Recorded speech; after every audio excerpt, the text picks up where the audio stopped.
Shalom Bapak Ibu Saudara, senang sekali kita dapat berjumpa lagi dan kita boleh bersyukur karena Tuhan juga masih memberikan kita kesempatan untuk bersama-sama kembali merenungkan firman Tuhan pada hari ini. Sebelum kita bersama-sama merenungkannya, mari kita berdoa. Tuhan Yesus, terima kasih Tuhan karena Tuhan memberikan kami kesempatan, Tuhan memberikan kami anugerah ruang dan juga waktu sehingga kami boleh bersama-sama kembali datang ke hadirat Tuhan untuk merenungkan firman Tuhan dan juga Tuhan memampukan kami untuk bisa melakukannya di dalam kehidupan ini. Berkatilah Tuhan setiap kami agar kami selalu dapat memahami dan melakukan firman Tuhan dalam hari-hari kami. Bentuk dan bimbinglah kami, dewasakanlah kami Tuhan, sehingga kami terus dapat hidup dalam kebenaran firman Tuhan. Di dalam nama Tuhan Yesus Kristus kami berdoa dan mengucap syukur. Haleluya, amin. Bapak, Ibu, dan Saudara yang terkasih, mari bersama-sama kita membuka Alkitab kita. Kita akan merenungkan firman Tuhan pada hari ini yang diambil dari Matius pasal 6 ayat 5 sampai ayat yang ke-6. Yang berbunyi demikian. Apabila kamu berdoa, janganlah berdoa seperti orang munafik. Mereka suka mengucapkan doanya dengan berdiri dalam rumah-rumah ibadat dan pada tikungan-tikungan jalan raya, supaya mereka dilihat orang.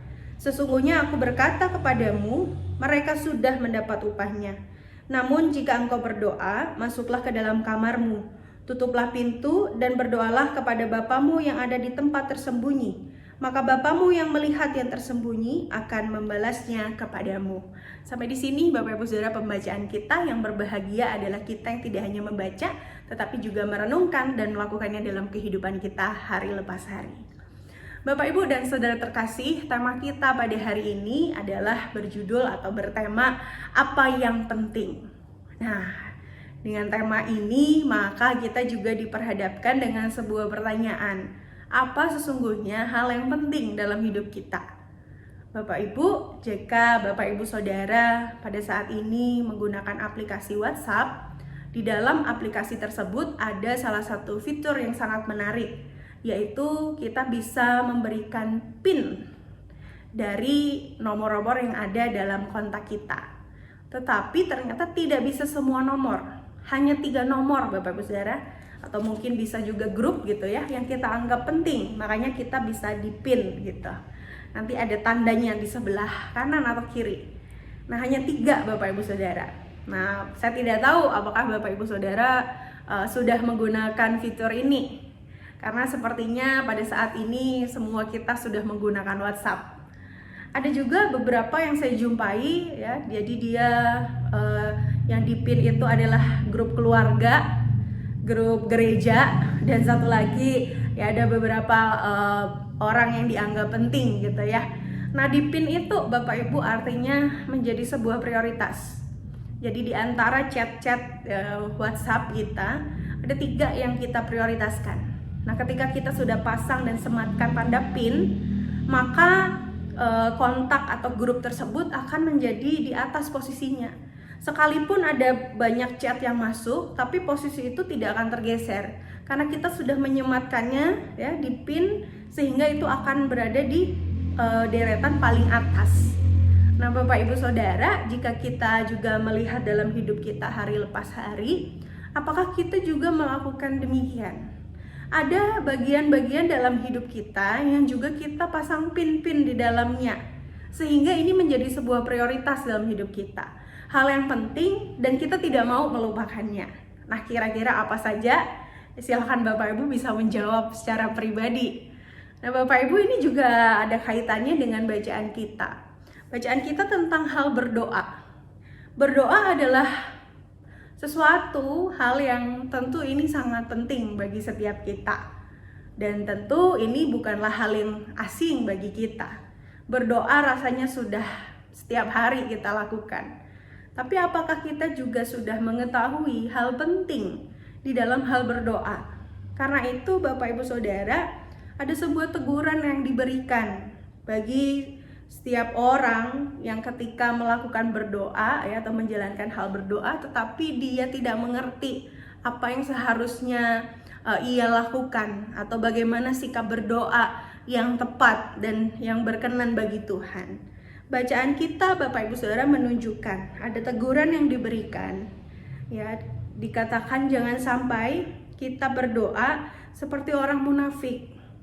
Karena mereka suka berdoa dengan berdiri di rumah-rumah ibadat, tikungan-tikungan jalan supaya mereka dilihat orang.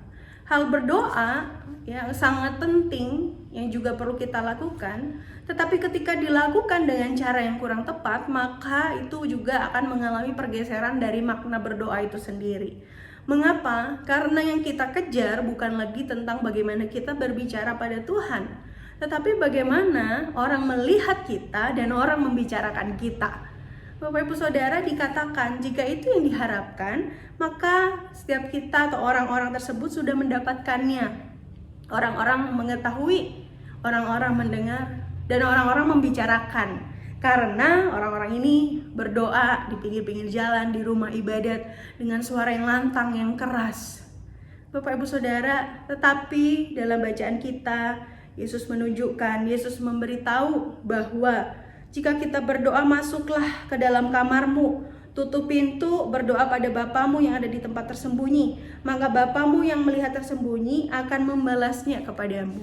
Jadi yang paling utama, yang penting adalah tentang bagaimana ketika kita berdoa, kita tidak sedang mencari kemuliaan bagi diri kita. Agar orang melihat saya berdoa, agar orang melihat betapa salehnya saya, agar orang melihat betapa rohaninya saya. Tidak. Tetapi agar Tuhan dan kita bisa memiliki relasi yang semakin dekat. Agar kita dengan Tuhan semakin punya hubungan yang semakin dekat. Karena kita mau memberikan diri kita, waktu kita untuk berkomunikasi dengan Tuhan. Bapak Ibu Saudara, kini kita diajak untuk memiliki pemahaman yang lebih dalam tentang hal berdoa. Dan ini menjadi salah satu hal yang penting dalam hidup kita. Apakah kita sudah melakukan kegiatan-kegiatan keagamaan ya, atau kegiatan-kegiatan gereja kita itu dengan makna yang dalam, dengan hal yang penting yang juga perlu kita ketahui, sehingga ketika kita melakukannya kita tidak asal-asalan, tapi kita tahu mana yang penting, yang perlu saya lakukan, mana yang berkenan bagi Tuhan, mana yang Tuhan mau. Jadi bukan lagi apa yang saya mau, tetapi apa yang Tuhan mau ketika saya berdoa. Apa yang Tuhan mau ketika saya menjalani hidup-hidup saya.